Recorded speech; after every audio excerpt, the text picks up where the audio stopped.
listening to The Bob Zadek Show, a full hour of libertarian discussion with the smartest guests on radio. Live, spontaneous, and thoughtful.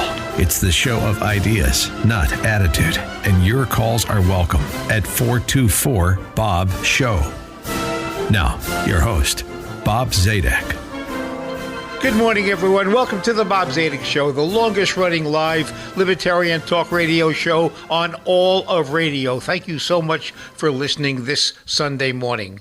A short while ago, the National Constitution Center, which is an organization funded by Congress and founded to promote the study of our core founding document, the Constitution. It promotes the study, and it does a wonderful job on educating the public about the Constitution. They are located in Philadelphia, Pennsylvania, a wonderful place to visit. Well, the National Constitution Center initiated a fascinating project, which has now been completed. The National Constitution Center brought together three teams, that's how they were called, three teams of distinguished students, law professors who study and teach the Constitution, brought together distinguished scholars to one team's orientation was progressive. That's descriptive enough. Another was libertarian, and another was conservative. And each team was asked to rewrite the Constitution so that it would be the ideal Constitution reflecting their values. The work product is fascinating. It was thoughtfully done. Studying the three draft constitutions tells the reader so much the reader would otherwise not have a convenient way to learn about how a constitution could have been drafted, what might be wrong is a strong word, with the existing constitution, in what ways should the Constitution be fixed? The work product is fascinating. 2 weeks ago, I had Timothy Sandefur as a guest on our show. He was a team member for the Libertarian Constitution, and this morning I am honored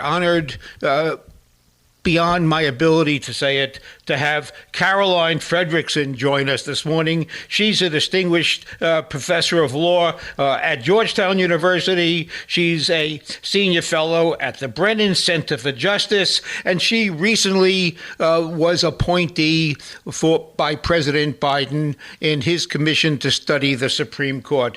Caroline was a team member on the progressive team and was gracious enough to agree to join us this morning to explain to us the changes that the progressive Constitution made from the work product of the founders as amended up through the current date. And this will help us understand better than perhaps any other hour one can spend what the progressive view of how America should be governed, what the goals are for improved governance in America, and the relationship between citizens and its government. Caroline, welcome to the show this morning, and thank you so much for agreeing to give us an hour of your time.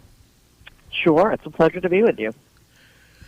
Now, Caroline, when you went about rewriting, revising, whatever verb we want to use, the Constitution, did you feel that you were correcting mistakes the founders made, or did you feel that you were merely updating the Constitution, having been written in 1787, to reflect life on the ground in America in 2021?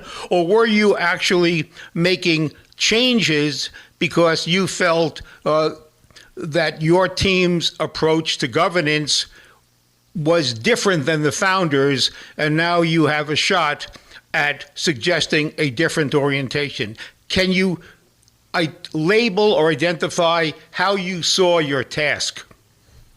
Well, it's a good question. It was a complicated endeavor, and that was the big question we faced right at the beginning was, how do we embark upon this big project? And there were a few things that we had in mind, and one was that there were the original draft of the Constitution, as it was drafted in 1787, certainly had its strong parts, and one of the things that we were wanted to continue was the structure of divided government, because we agree that is a precondition for a constitutional democracy, along with robust protections for individual rights. And so, our thinking, and as we had discussed before we got on the air, about why we just didn't start with a whole new draft was that there was, some of the structural elements of the Constitution were exactly things that we wanted to continue. There was another overarching aspect to this that I think is important to understand, which is you had mentioned how reading the different constitutions that were drafted by each of the groups gives insights into sort of different perspectives on our Constitution and on constitutional governance in the United States. We were conscious of the fact that there are a lot of people who might come to this project and they're not constitutional law professors, and so may not be steeped in the current debates or the historical debates over different parts of the Constitution. We thought it was actually going to be a much more useful exercise for the kind of people who would be drawn to this and be interested, but weren't necessarily going to have spent their lives as you have in the law, or as I have in the law, and therefore be somewhat attuned to the kinds of debates that go on in the legal profession over different aspects of the Constitution. So as originally envisioned, we were going to have a lot of live programs, and there was going to be a big unveiling at the National Constitution Center in Philadelphia, and a big ability for the public to engage with the different constitutions that we had drafted. Now, of course, that didn't happen in a live form. It did happen virtually. We did a number of virtual programs. There is all of this can be found on the website of the National Constitution Center. All that being said, we wanted it to be accessible to a broader public, and so that meant it made a lot more sense in many ways because it makes more clear what the current debates are over the Constitution than simply writing a wholly new document. So there were those two kind of major elements to our thinking. One is that the original Constitution had this sort of structural divide in the government that was a very useful and critical part of the way we understand constitutional democracy, but also that it just made more sense also from a kind of the educational point of view, and that is such a big part of what this project was all about, and certainly is the major mission of the National Constitution Center.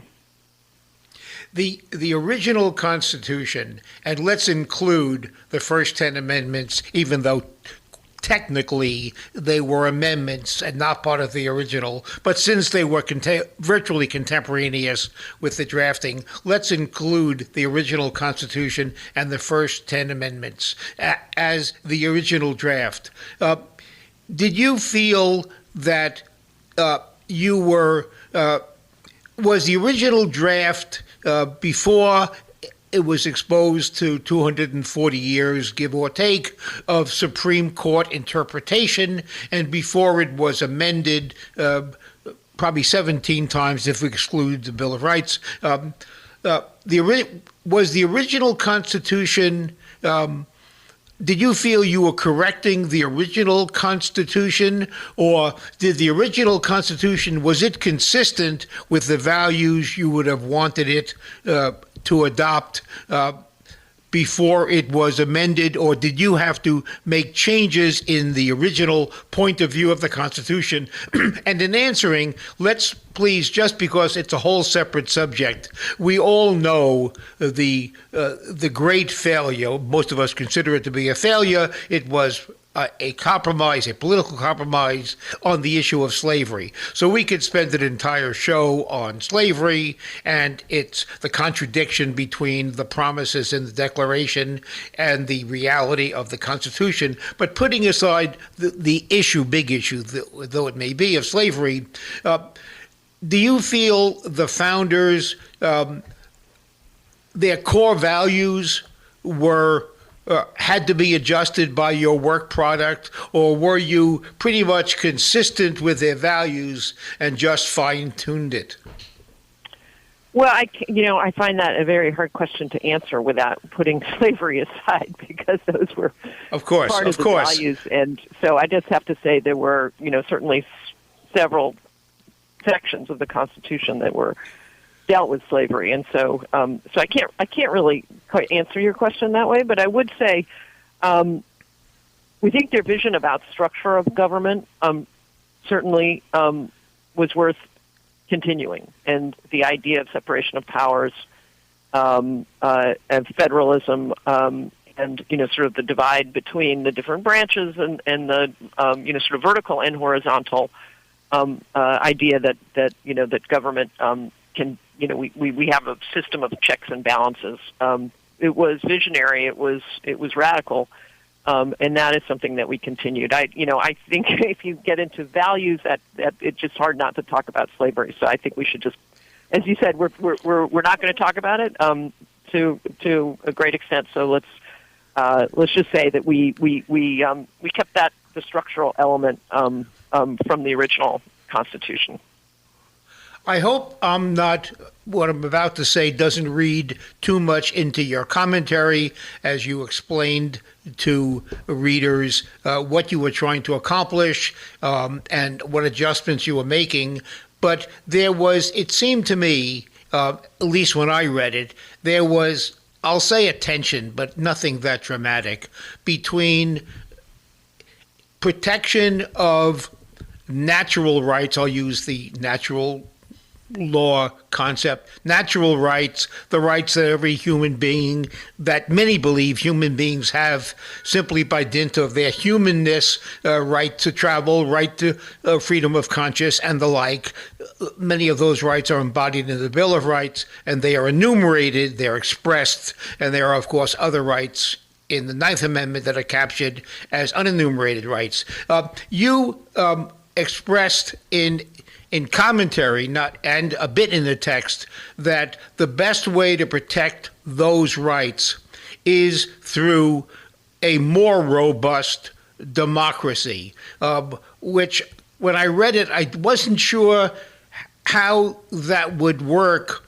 What is the protection from the majority simply because with enhanced democracy, it sort of means the subtext is majority rules.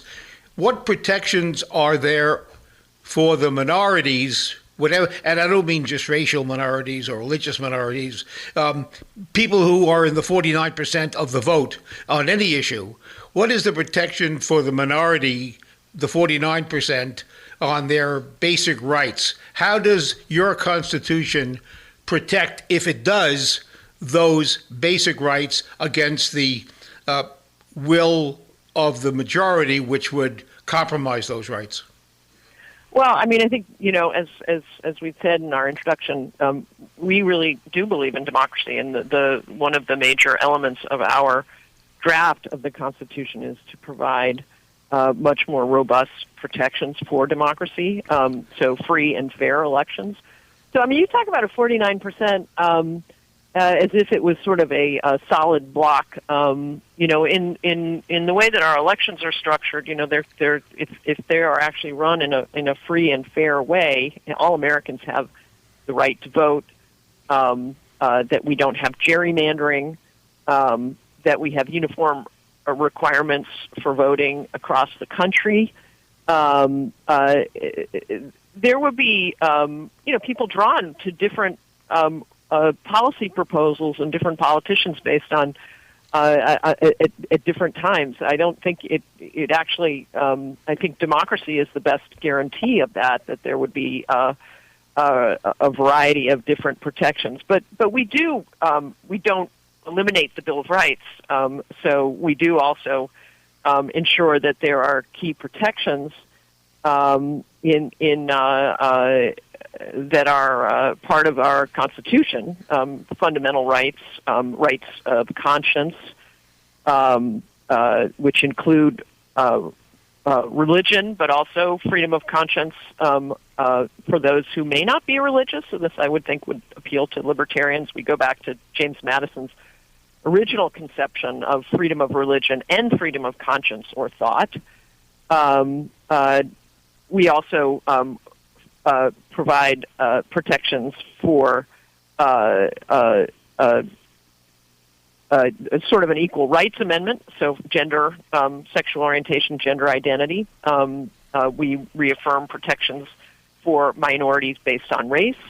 So we have a whole robust protections, but we do not, I think, what people might have expected that in the sort of caricature of what progressives might do would provide a list of rights, and the Bill of Rights would become, 100 rights long or more. And we believe that, you anchor key rights in the document, but you don't try and enumerate every single one. That most of it is left to the political process, and the political process is one that we ensure in our Constitution is one that is free and fair, and that voters are actually that there aren't unfair limits on certain groups of voters to participate in the process, that there aren't these exaggerated gerrymanders that happen now. I happen to live in Maryland, and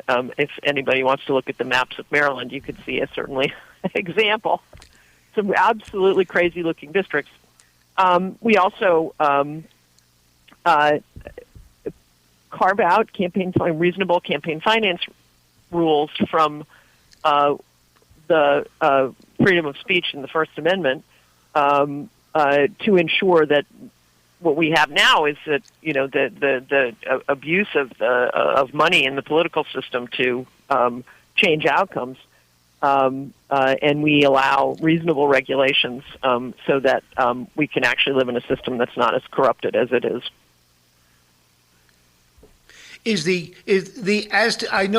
I suspected you were going to mention campaign finance reform and the Supreme Court decisions that trouble many people in the country, predominantly, but not exclusively, progressives. But I want to just focus on that just for a moment, because freedom of the press is enshrined in your Constitution, as it should be.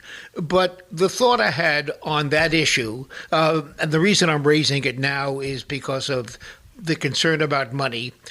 The press is, for the most part, an activity carried on by private business.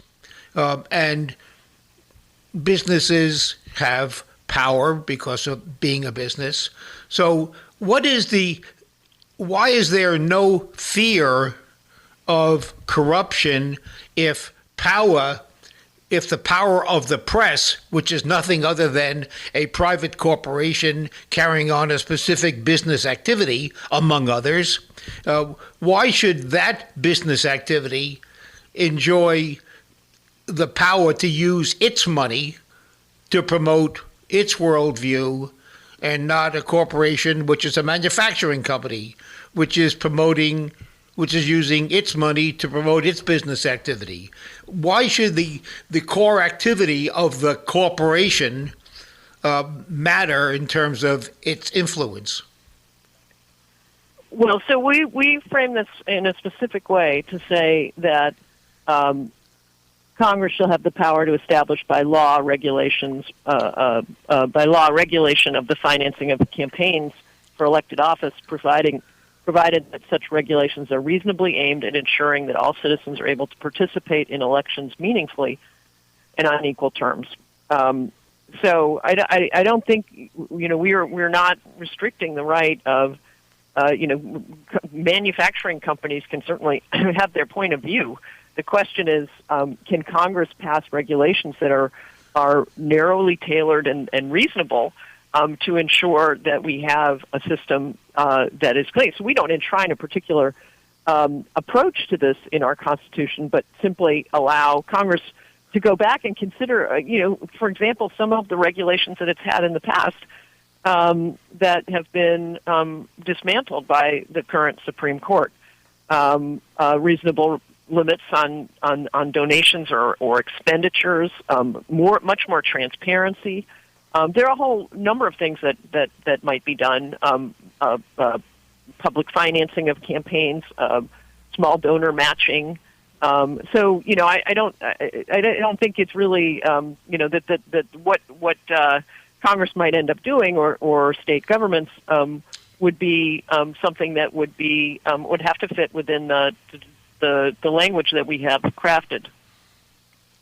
So you focused on pretty much what you and many believe to be an abuse, a wrong-headed, perhaps, Supreme Court decision in allowing money to have what many people believe to be excessive influence, and the spending of that money is anti-small d democratic, and you want to empower Congress to limit it. Now, an issue that I looked for when I read your work product, and I'd like you to help us understand it, and that is, I'll give the one word and then I'll expand it a little bit for our audience. The one word is federalism. I looked for the progressive view of the allocation of power between the federal government and state and local government. I couldn't find a lot other than, and we may discuss this as a separate topic, the expansion of the phrase general welfare, which exists in the original Constitution, which there has been a discussion forever about whether general welfare is a special grant of power or whether it simply modifies other grants of power. So if you could give us the big picture, and whether it's your view or your team's view or your work product's view of what you have done, if anything, to adjust or to leave alone that allocation of power. Originally, states and localities had broad, what's called police power, a somewhat misleading label. They had the power, the plenary power on the health, welfare, and safety of the citizens rather than the federal government. That power has been over time moved to the federal government extensively. Have you left it alone? Have you encouraged the movement of power to Washington? Or how does your Constitution feel about that allocation of power and responsibility?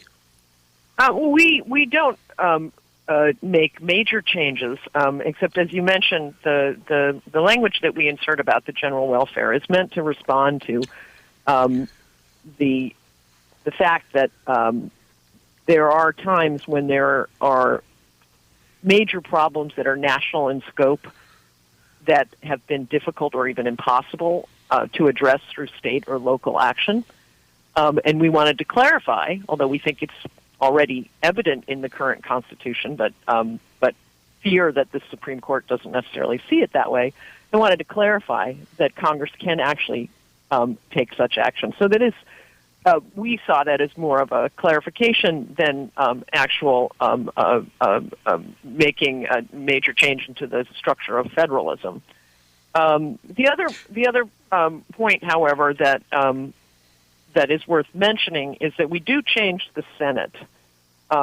Now, there are some who think the Senate should just be abolished, but we certainly did not do that. But we did make some adjustment to how the Senate is structured to make it more representative. because we think as the nation has grown, it's the Senate, which has always been somewhat out of sync with where the population is, has become extraordinarily so, where you have the ratio of population to senators from a state like California to a state like Wyoming is so radically different, and gives Wyoming so much more representation. Now, so as I said, we did not eliminate the Senate, and we did not eliminate state representation. But what we did do was ensure that every state would have one senator, and then adjust the other senators based on population. So you would continue to have Senate representing the states, but it would also give somewhat more to California than it would to Wyoming. I'm so glad you expressed it the way you did, because your issue was you were explaining to us that you were correcting the undemocratic, that is reflective of the population as a whole, the undemocratic Senate. You are making it more democratic. And by the way, of course, you expressly embraced the 17th Amendment, which was a first step in that direction, of course, back in 1913, when it changed to the direct election of senators from senators being appointed by state legislatures. We may get into that. We may not have time. But as to the undemocratic nature of the Senate, of course, there's always a discussion on any topic whether that is a feature or a flaw. And the founders, I think, would have said that was that somewhat undemocratic, that is not reflective of the population as a whole, the undemocratic nature of the Senate was intentional, that the people had their house, the House of Representatives. It was called the People's House. And the Senate was vaguely similar to the House of Lords, the wise men, a step removed from the passions of the moment, from therefore the political process, the more thoughtful body. That was the structure. Now you can say that just doesn't work. It's not democratic enough. A perfectly appropriate point of view, but I just wanted to mention that what you are doing is you are to some degree rejecting the founders' view, in that they felt it necessary to have a legislative body that was not as subject to the passions of the moment, and you are making it somewhat incrementally more subject to those passions. That's a legitimate discussion. It's for the public to decide. But is that a fair characterization of what? Yeah, no, I think that's a very fair characterization. I'd also say that part of, the looking at the history of the adoption of the Constitution, part of the reason for the Senate was partly a compromise in order to bring on board the southern states to vote for the adoption of the Constitution. And so, as I said, as you set out earlier, we could spend many a show talking about slavery and the impact that it had on the Constitution. But the Senate, the Electoral College, there's all a certain relationship between these topics. But, as we said, we do see value in the federal structure, which we think adds to government accountability, facilitates policy experimentation. But right now we have gotten to an extreme, again, because, the people hadn't, there hadn't been there wasn't a state of California at the time, and there was no sense that the states would become so completely disproportionate in terms of population size. And so, as you mentioned, it's more of a tinkering than it is a radical change in order to remedy what we think are some of the extremes of the current system where, again, I mean, not to pick on Wyoming, I could pick, North Dakota, but just to say that something that was a bit different when you looked at a state like New York and a state like, say, South Carolina in the late 1780s, now when you look at the difference between, a state like Wyoming and California is just so many more the magnitude of the difference is so much greater. So we do make an update and a correction, an improvement on the original Constitution in this regard. Now, going back to our discussion of a few moments ago on general welfare, you made it clear that in my opinion, you broadened the express power of Congress because you empowered Congress to legislate, and I'll give a quote just so the audience knows what got my attention. The phrase is, this is in a specific grant of power to Congress to legislate for the general welfare. There's the phrase I mentioned a few moments ago. And here comes the key. Insofar as such action is necessary to address the problems that are national in scope and that are unlikely to be addressed adequately by state or local governments. Wow. Adequately, addressed adequately, necessary. I tried to apply that or read into the minds of your team. How do you apply that, just to give examples of what these words mean in practice? In your opinion, would these words expressly empower Congress to, for example, set a national minimum wage or a 55-mile-an-hour speed limit, or determine the legitimate nationwide legal drinking age? Those everyday activities, would Congress be expressly empowered to legislate in those fields, or would it be implied, or would they not have the power? And I'm not because those are important, but they're representative. Right. As we say in the language, it has to be necessary. It has to be an area where their states and localities are not capable of addressing the problems. But I think we do have a minimum wage. The Fair Labor Standards Act, that's a national minimum wage. What we really attempt to do here is as I said earlier, we believe that Congress already has the power to address national problems, problems that cross state lines, like pandemics, for example, other issues where one state could simply not, for example, pollution. There are things that you need a national government to be able to address. We believe this is a clarification because we think the Supreme Court has been getting it wrong, that it has a very cramped view of congressional authority. And so, I think that again, each of these, any issue would have to be grounded in understanding that there was a national problem that was important, that needed to be addressed, and that a single state would not be able to be responsive to addressing this problem. You said something just now that really piqued my interest and my curiosity. The phrase was national problem. And here's why I focused on that, why my mind was drawn to that when you use that phrase. Is something a national problem if each state has it? Let's take minimum wage. Now, that is only national if you declare it to be national.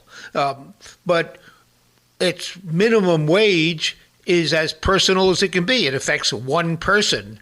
So help me understand, and our listeners, when you identify something as national, is it national because it affects everyone, or national because the problem can only be solved globally, nationally, like a pandemic, which knows no state borders? But minimum wage, I'm not picking minimum wage because it is the most important issue of the day. I'm picking it because it helps us focus on something tangible to see how we apply it's your interesting principles. that you raise that, because I guess I'd have to ask you, do you think the Fair Labor Standards Act is unconstitutional then? Well, the Supreme Court didn't, therefore that answers the question. They didn't think it was unconstitutional, but I did. But so the answer is what Bob thinks is kind of irrelevant in the national order. Because I was going to say, so we agree with the Supreme Court on the Fair Labor Standards Act determination that sets a national minimum wage as a floor, and states are free to go above it. That's the state of the law now. So that's why, as I said, what we attempt to do is clarify that kind of understanding. There are, there certainly are challenges, like during the Great Depression, of trying to ensure that there were policies that were going to enable us to come out of that terrible time, and they needed to be addressed nationally. Congress has to do its work. It does it studies, and it provides analysis to provide the background for why it takes such action. It's called creating a record.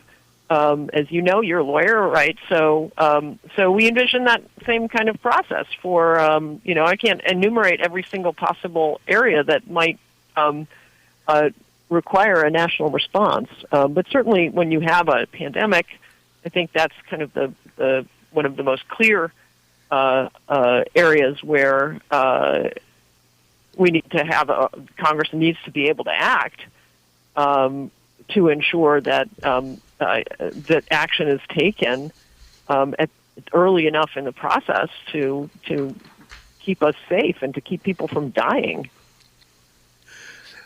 What have you done? There's been a lot of discussion, as we all know, I suspect including most of my listeners, about, I'll use the phrase imperial presidency. The president has been able to exercise far more power than the founders envisioned, than the express language of the Constitution, even as amended. That has been, many people say, an abdication by Congress, delegating too much power to the administrative state. And Caroline will discuss administrative state in a moment. But was your team troubled by current affairs, 2021 America, the power of the presidency, and A, were you troubled by it, and B, whether you were troubled by it or content with it, what does your Constitution change in that balance of power between the legislative, the executive, and ultimately the judicial branches? Well, that's a great question. I think it's hard. It would have been hard for anybody not to have been troubled by a few of the past years. But our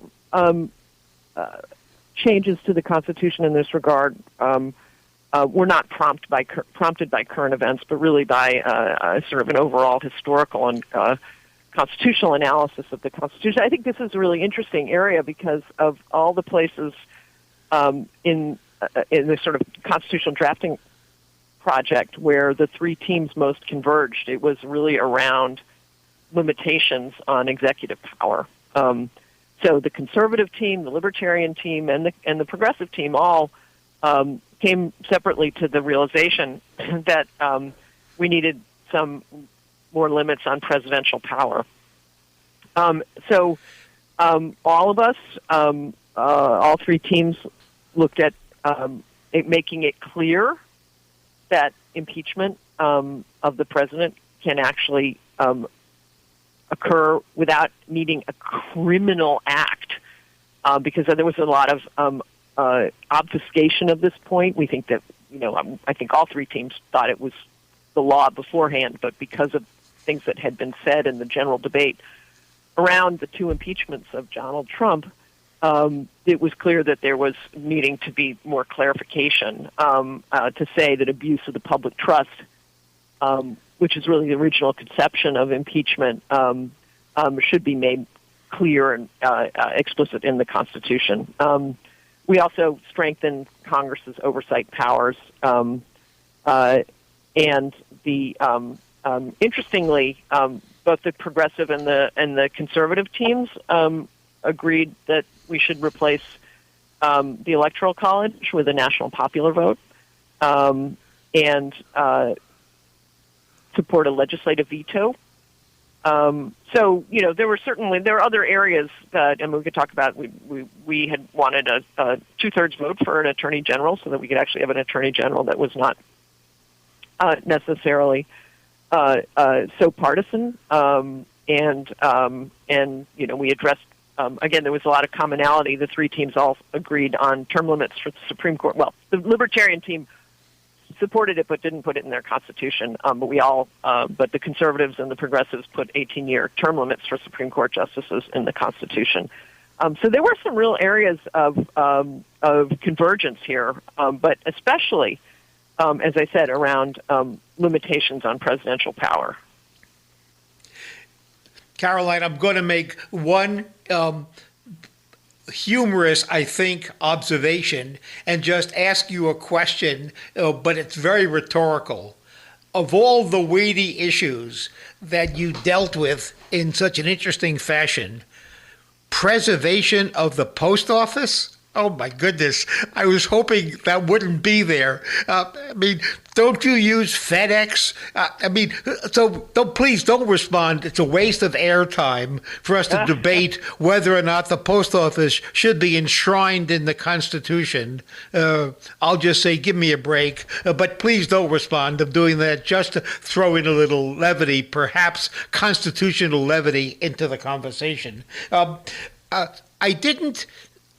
In your Constitution, tell us a bit more, only because we have the benefit of your thinking and your work on President Biden's commission to review the Supreme Court.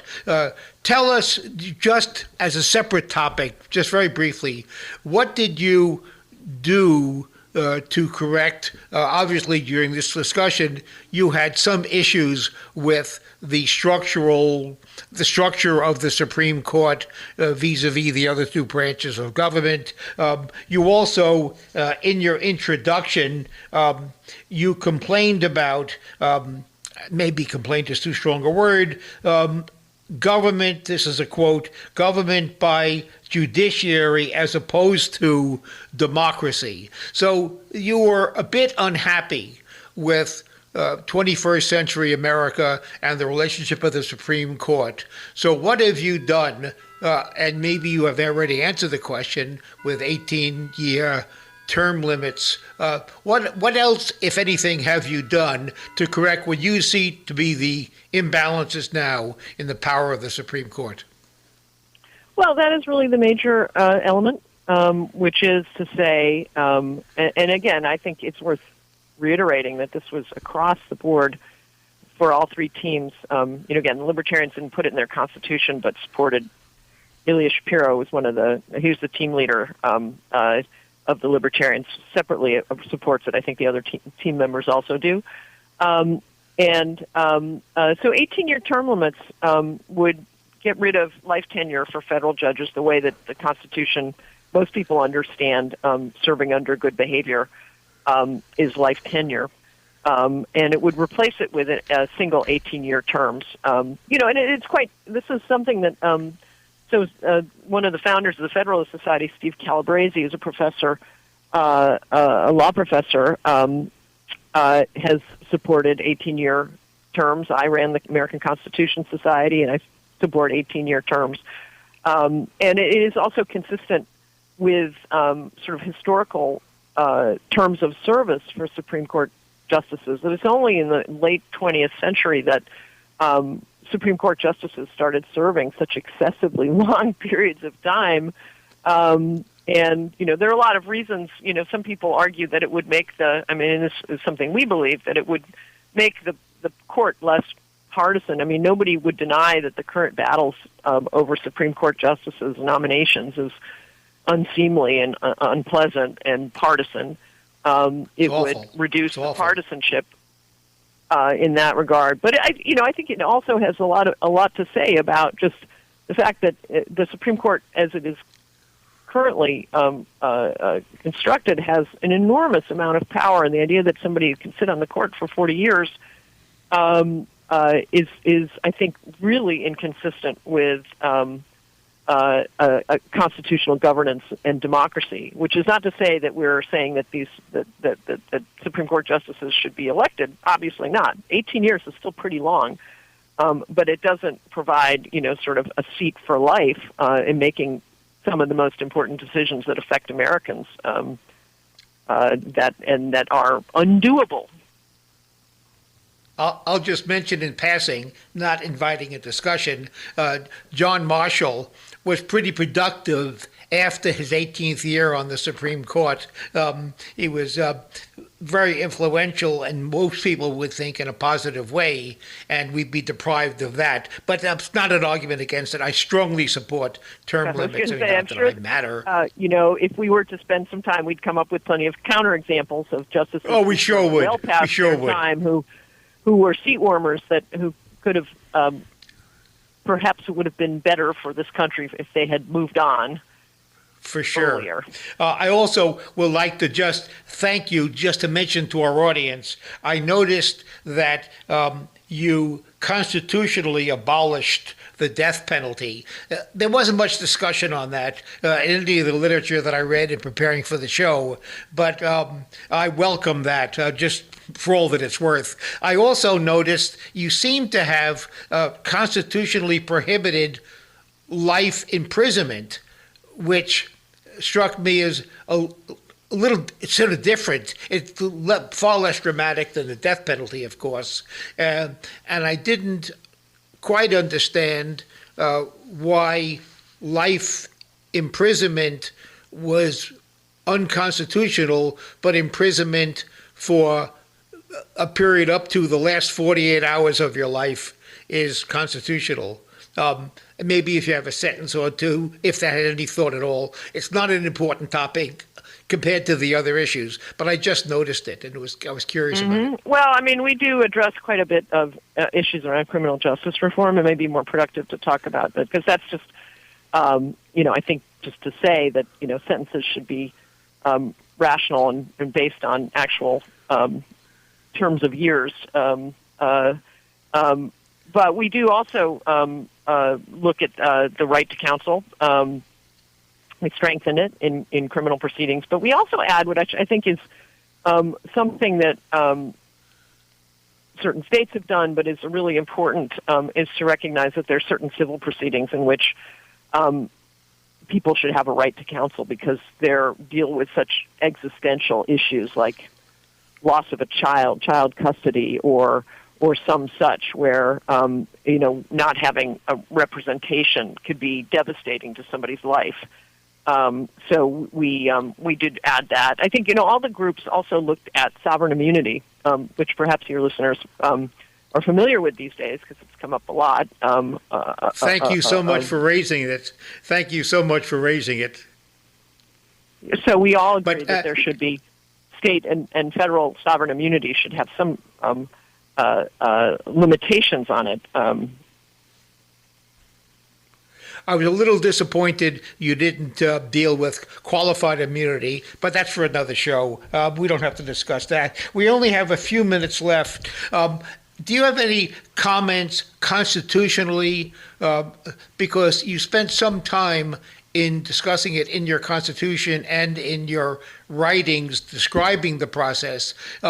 You are reasonably defensive, not defensive in that way. You defend, as necessary, the administrative state, which is the bureaucratic, unelected fourth branch of government, which is anything from the independent agencies like the FCC and the FCC and many others to just other administrative agencies. On the one hand, you are reasonably respectful of their power they have now, but it struck me that contradicted to some degree your emphasis on democracy, because, of course, indirectly, we get to vote on them through voting for the presidency and perhaps Congress, but aren't they sort of the antithesis of small d democracy as you see it, because they are unelected, operate somewhat in the shadows, but have profound power? And we only have a minute or so left, Carolyn. So if you want to comment on what you have done, if anything, vis-a-vis the administrative state. We have about a minute. Well, we just make it clear that Congress can actually establish agencies. The Supreme Court has been poking around at this, suggesting that Congress can't set up an agency and then allow it to do rulemaking. To roll that back would be devastating for this country. The idea that what Congress has got to, do what the CDC does and do an analysis of exactly what kind of rules might be required. The democracy is that we elect Congress. If Congress thinks that an agency is doing something wrong, it can change the law. I mean, unless we're going to have direct democracy and have everybody vote on every single law, we have to have a structure in which these are mediated. And in our original Constitution, sets up a system of representational democracy. This agency structure is simply a derivation of that. And the leaders of these agencies are confirmed by the Senate, and the rules that they pass can be repealed. There is, I think, democracy functions. This is Bob Zadek. I've been spending a wonderful hour, painfully short hour, with Caroline Fredrickson. Caroline teaches law, constitutional law at Georgetown. She was appointed by the National Constitution Society, National Constitution Center, to draft, which he succeeded in doing, a progressive version of our Constitution. Reading the progressive version, the conservative version, and the libertarian version will tell you all you know about what country do you want to live in. You get to pick your country, more or less. Caroline, I am so envious of that appointment. What a wonderful time you must have had. And the work product is wonderful reading, even for the casual student of the Constitution. So thank you so much, Caroline, for all of your work, your team members' work, and for your work for President Biden on reviewing the Supreme Court. Bob Zadek saying so long for now. I'll be back again next Sunday with another hour of libertarian thought, always ideas, never once attitude. Thank you so much for listening. Enjoy my podcast if that's what you do, and rate me if you are so inclined. Thank you so much, and please have a lovely Sunday.